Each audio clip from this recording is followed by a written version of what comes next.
दुर्वानगरमधील रहिवासी सुविधांपासून वंचित। मुंबई आग्रा हायवे रोडवरील दुर्वानगर परिसरातील नागरिकांना गेल्या 4 वर्षांपासून नाशिक महानगरपालिकेच्या अनेक सुविधांपासून वंचित राहावे लागत आहे।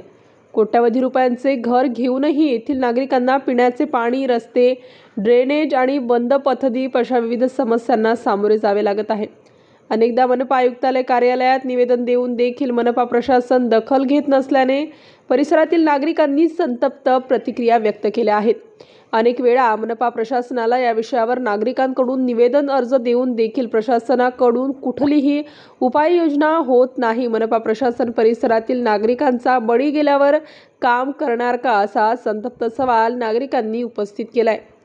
या प्रसंगी किशोर भोर, महेश वाळिनकर, विनोद कासवाल, आनंद सिंग, अजय सिंग, पंडित खैरनार, राजलक्ष्मी नंदनवान, जालिंदर गाडे, ललित पवार, कुशल पावरा, महेश सोनवणे तसेच रिक्षा चालक रंगनाथ तुळसकर आदींनी मनपा आयुक्त कार्यालयावर आंदोलन करण्याचा इशारा दिला आहे। आपल्या परिसरामध्ये एखाद्या खेड्यापेक्षाही दुरावस्था शहरातल्या उच्चभ्रू समजल्या जाणाऱ्या शहरात समजल्या दिसते। आता नेमकं काय सांगाल या विषयावर? बघा, आता आपण पाहतो जे आम्ही राहतोय हे दुर्वानगर आहे, एकता ग्रीन व्हॅलीच्या अपोजिट साईडला।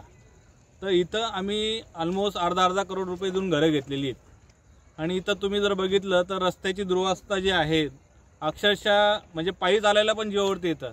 तर आम्ही ह्या ठिकाणी राहतोय, आम्ही बिल्डर लोकांना पैसे देऊन घरं घेऊन घेतलेले आहेत।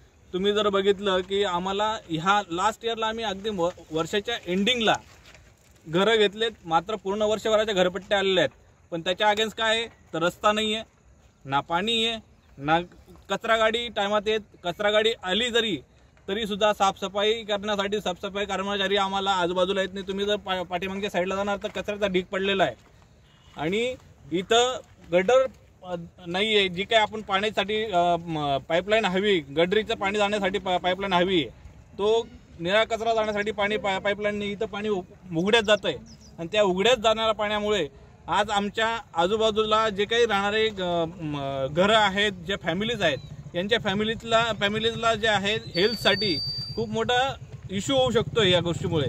आणि हे कोणी बघत नाही। नगरपालिका कुठेही या टायमाला अगदी एक डेंग्यूचा मच्छर चावला, डेंग्यूचं पेशंट आलं तर लगेच फवारणीला येतात।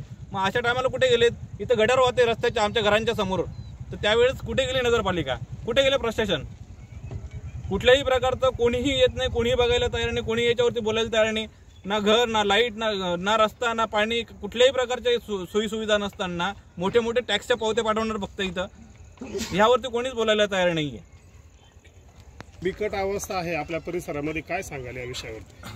गेल्या आम्ही 4 वर्षापासून इथं राहतोय।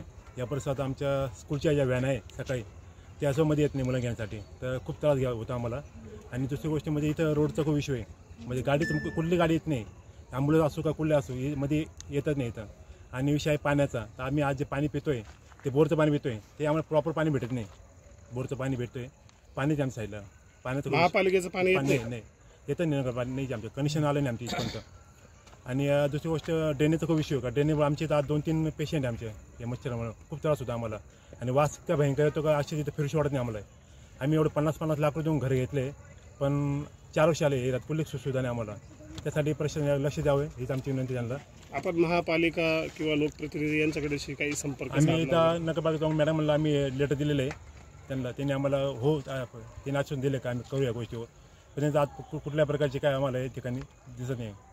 साधारण किती दिवसापासून या समस्या भेटतात? या 4 वर्षांची समस्या आम्हाला, आम्ही खूप त्रास करतो। सरामतो म्हणजे ज्यावेळेस पाऊस चालू होतो त्यावेळेस एक पण गाडीमध्ये येत नाही इथं, अक्षरशः मुलांना आम्हाला खांद्या उचलून घेऊन जावं लागतं मुलांना, इतकी वाईट परिस्थिती। 2 व्हीलर्समध्ये येत नाही आणि लाईटचा खूप प्रचंड अंधार असतो रात्री इथं। आम्हाला 2 मोबाईल गेले आमच्या इथून, मुलांचे मोबाईल गेले, बाईचं मंगळसूत्र गेले आमच्या इथून। याप्रकारे आम्ही कंप्लेंट पण केलं पोलिसांना, पण कुठलीही दखल कोणी घेत नाही आमच्याकडं। त्याच्यासाठी आमची विनंती नगरपालिकेला का त्यांनी लक्ष द्यावे आम्हाला इथं, स्ट्रीट लाईट, रोड आणि पाणी। स्टार न्यूजसाठी सिद्धार्थ लोखंडे, नाशिक।